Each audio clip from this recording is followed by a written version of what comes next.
mo eh. Ha? Pagkabata yun, Patay ka. Patay ka. Wala kang ano. Nasa si Papa. Ako nga nagtutuko sa dalawang Kapatid kapatid mo, kay Ron, tsaka kay Amir. Si Amir.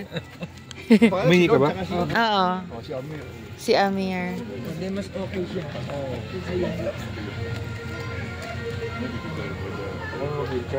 Ayun na yung wheelchair. Pwede ba? Tanggal. Pwede ito. Hindi yung siya lalabas. Nakakapay mo na. Kaya ka, para hindi ka mangawit. Oo, kaya ka.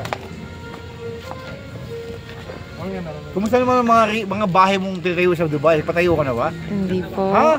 Kala ko lang patayo ka ng bahay. Patayo? Ng bahay, oo. Bumili lang kami ng loan, ng 1 bedroom. Nag-loan po kami. Investment yun, di ba? Opo, kasi kaysa mag-bayad ka na rin. Yung na ibayad mo. Yes. Kumusta naman trabaho ni Ace? Ayun, ako maganda yung work ni Ace ngayon na Okay work siya? from home. Na ano siya, yung tumataas yung ano niya? Di ba ano siya sa quality, ano na siya?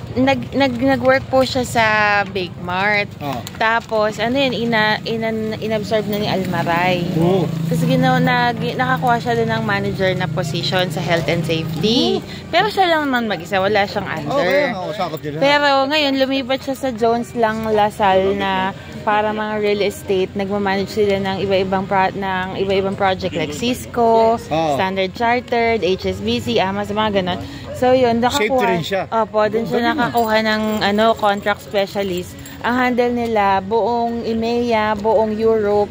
Kaya work from home siya. Ang galing ah, diyan ako yung sweldo ni Ace ngayon. Hindi siya manager, pero nataasan pa yung sweldo niya sa pagiging manager niya. Tapos ano po, yun, off niya Saturday, Sunday.